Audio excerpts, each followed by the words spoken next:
حمد و صلات کے بعد تمام سامعین و حاضرین السلام علیکم ورحمۃ اللہ وبرکاتہ۔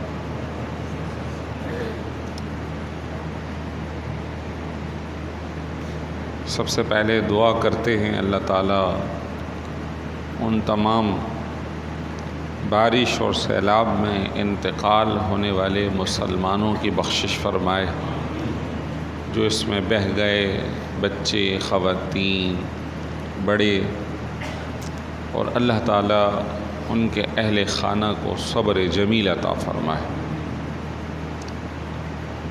یقیناً یہ ایک آزمائش کی گھڑی ہے ہمارے لیے بھی اور ان کے لیے بھی، اور اللہ تبارک و تعالیٰ نے جو بھی دنیا میں سلسلے جاری کیے ہیں یا کرتا ہے تو اس میں ہمارے لیے عبرت اور نصیحت ہوتی ہے۔ ان فی ذلک لآیات لأولی الابصار، بے شک اس میں عقل والوں کے لیے ضرور نشانیاں ہیں۔ اہل عقل، اہل فہم و فراست اس چیز کو فقط ایک مذاق، اس چیز کو فقط ایک واقعہ، اس چیز کو گزشتہ دنوں کا ہونے والا واقعہ یا خبر سمجھ کر آگے نہ نکلے، بلکہ اس سے سبق حاصل کریں، اس سے نصیحت حاصل کریں۔ اور قرآن پاک کے اندر جا بجا اس بات کو بیان کیا گیا، اور وہ وجوہات کہ جس کی وجہ سے اس طرح کی آزمائشیں آتی ہیں ان پر سے بھی پردہ اٹھایا گیا۔ تو اگر یہ شہر اس طرح کی آزمائش میں نہیں آیا تو اس کا مطلب یہ نہیں کہ یہ بہت پیارے لوگ ہیں اور وہ بڑے گناہ گار لوگ تھے۔ اول تو اللہ سے پناہ مانگنی چاہیے کہ ہم اس کے متحمل نہیں،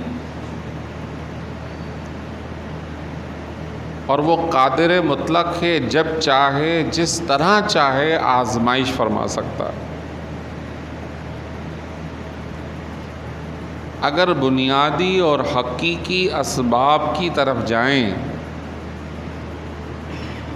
تو وہ اسباب جن کی وجہ سے آزمائش آتی ہیں وہ ہمارے اپنے اعمال اور کردار ہیں۔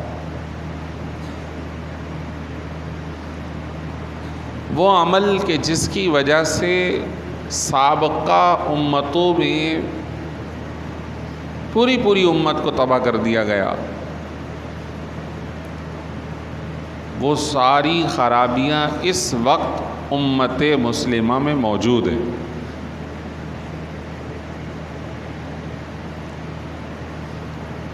شعیب علیہ السلام کی قوم، انہوں نے سمجھایا، تاجر لوگ تھے، وہ بڑے ان کی عیش تھے اور تجارت ان کی عروج پر تھی، اور جو تاجر ہوتا ہے اسے آپ کو پتہ ہے کہ معیشت اس کے مستحکم ہوتی ہے، وہ کہیں نہ کہیں سے 4-5 جگہوں پر اپنی تجارت کو تقسیم کر کے اگر ایک جگہ نقصان ہے تو 4 جگہ سے وہ نفع کما رہا ہوتا ہے۔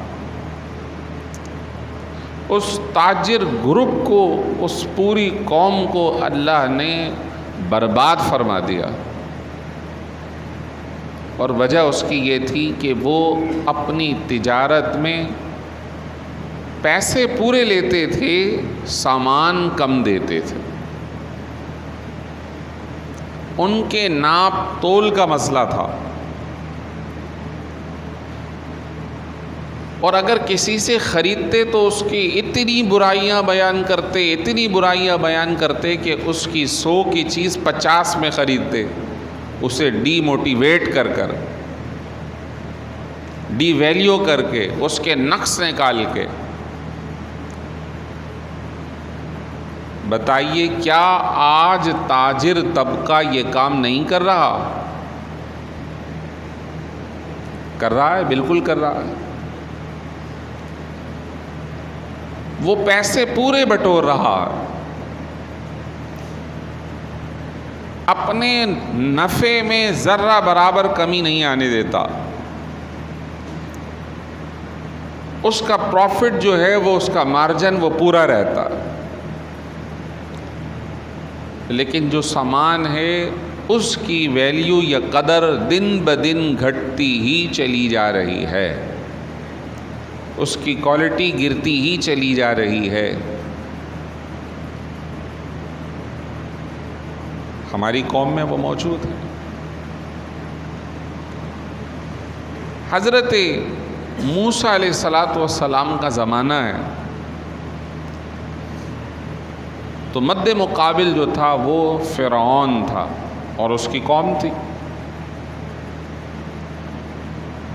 فرعون نے حضرت موسیٰ علیہ السلام اور آپ کے ماننے والوں کے ساتھ ظلم و زیادتیاں کی، اور جو اہم مسئلہ تھا وہ یہ تھا کہ وہ حضرت موسیٰ علیہ السلام کی بات ماننے کو تیار نہیں تھا۔ تکبر انتہا درجے کا تھا۔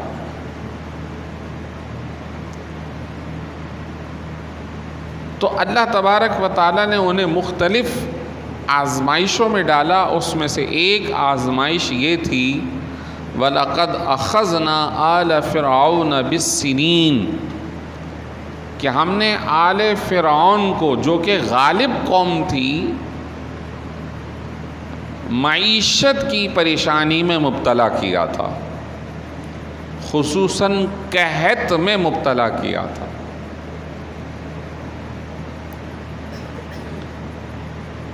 قحط کی مختلف صورتیں،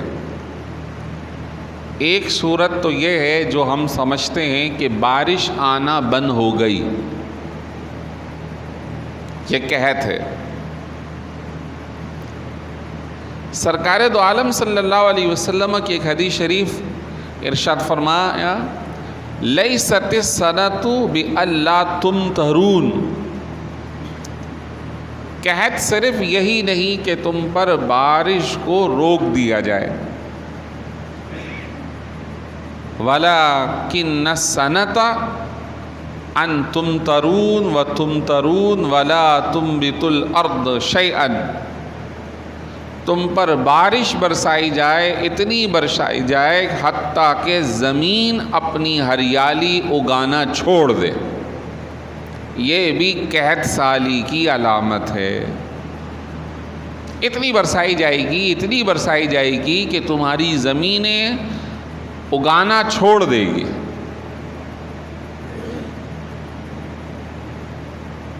آج جو یہ سیلابی کیفیت ہے، تو اس کی ایک صورت جو سرکار نے ارشاد فرمائی ہے وہ ہو بہو ہمارے سامنے، اور جن کی زمینیں ہیں، جو اہل زمین ہیں، وہ سمجھتے ہیں اس مسئلے کو کہ جب ایک مرتبہ سیلاب آ جائے تو کئی دنوں اور سالوں تک کا سلسلہ اس زمین پر کاشتکاری مشکل ہو جاتی ہے۔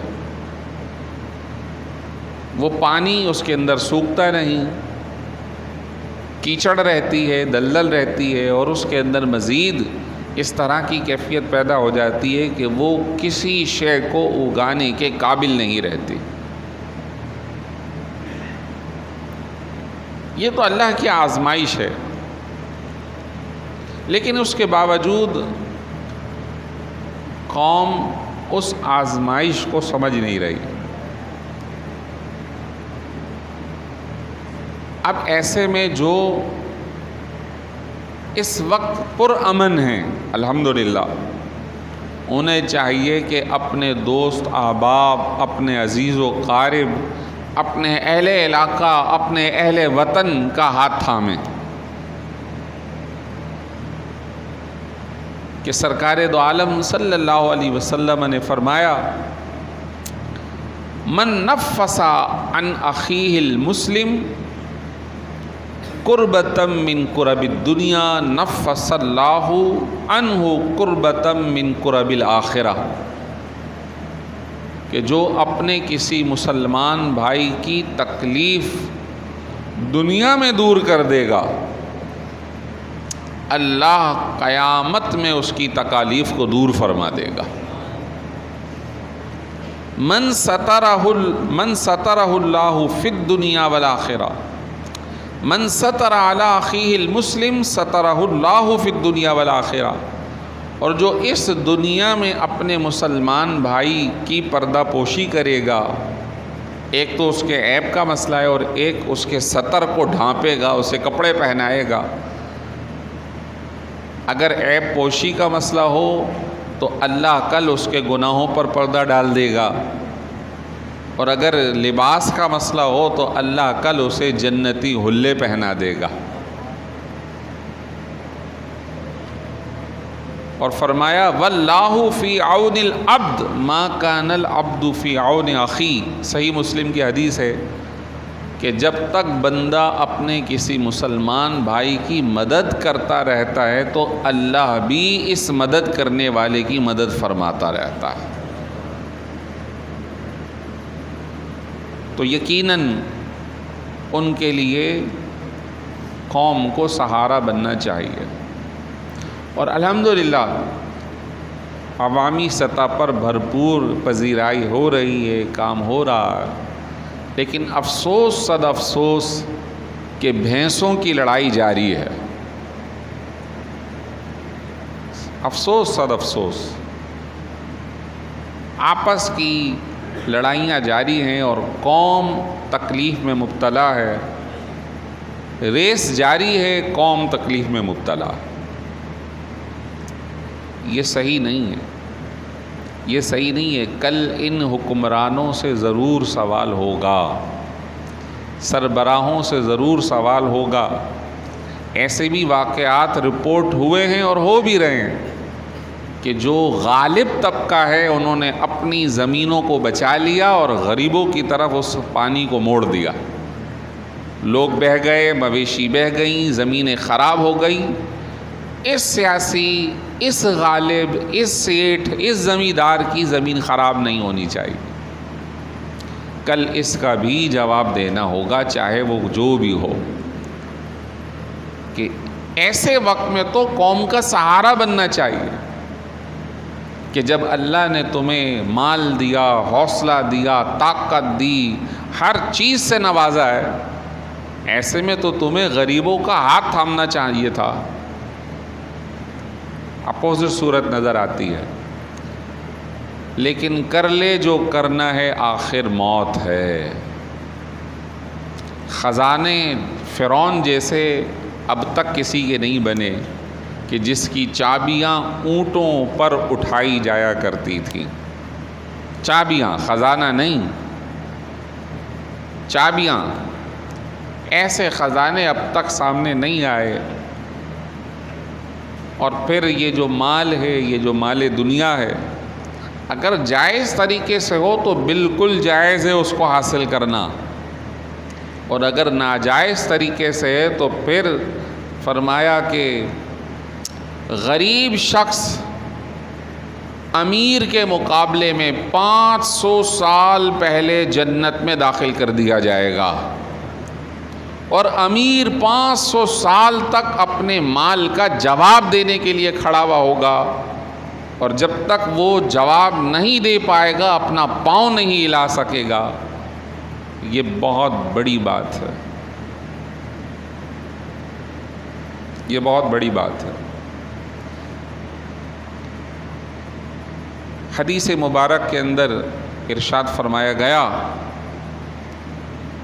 کہ 5 چیزیں 5 چیزوں کے ساتھ ہیں۔ صحابہ کرام نے عرض کی یا رسول اللہ وہ 5 چیزیں کون سی ہیں کہ جن کے ساتھ 5 کو جوڑ دیا گیا؟ ارشاد فرمایا جب قوم میں بے حیائی پھیل جائے گی تو ایسی صورت میں قوم پر طاعون اور ایسی بھوک مسلط کر دی جائے گی کہ تم سے پہلے ایسی بھوک مسلط کسی قوم پر نہیں ہوئی ہوگی۔ بے حیائی، ایک تو کھلم کھلا زنا، حرام کاری، اور ایک پوشیدہ بے حیائی۔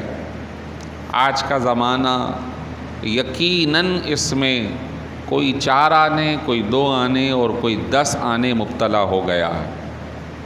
اور جس طرح یہ ٹیکنالوجی موبائل کی صورت میں، نیٹ کی صورت میں، ڈیوائسز کی صورت میں ہمارے بہت سارے نفع کا باعث بھی ہے، لیکن دوسری طرف یہ ان ساری خرابیوں کا سبب بھی بن رہا ہے۔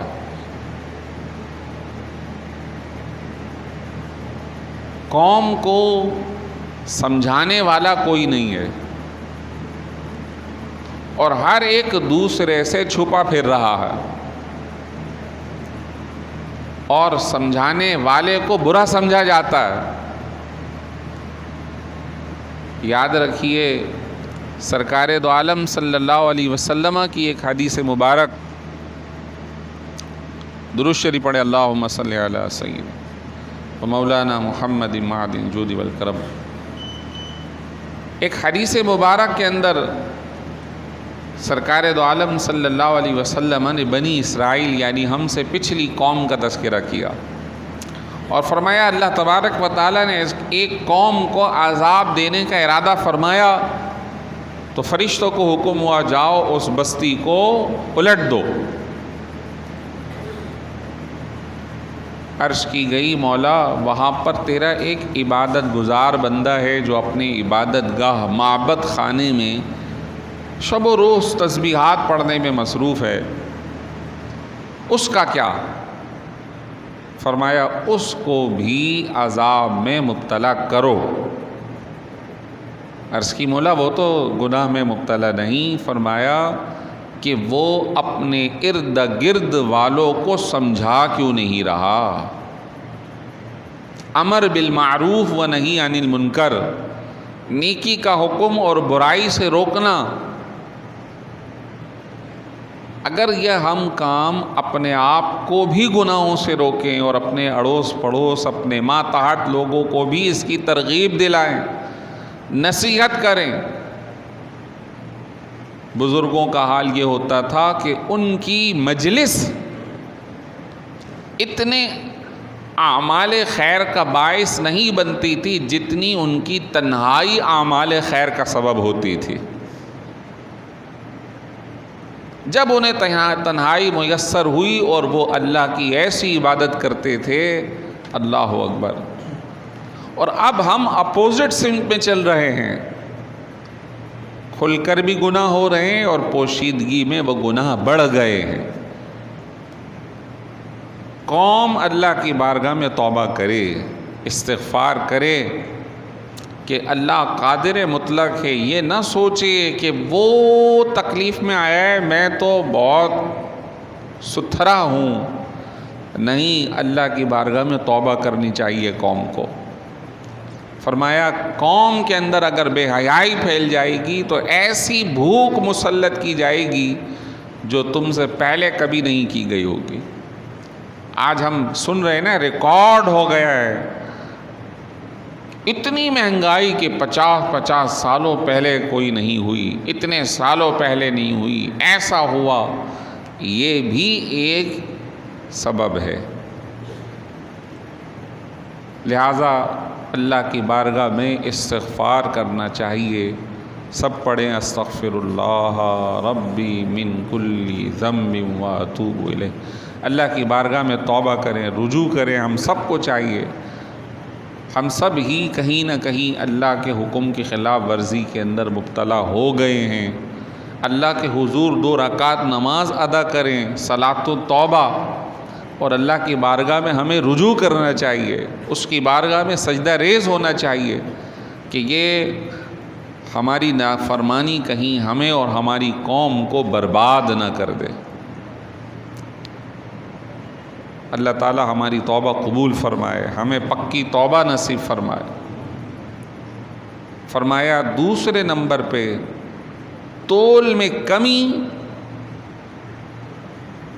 قحط، شدت اور ظالم حکمران کا سبب بنے گی۔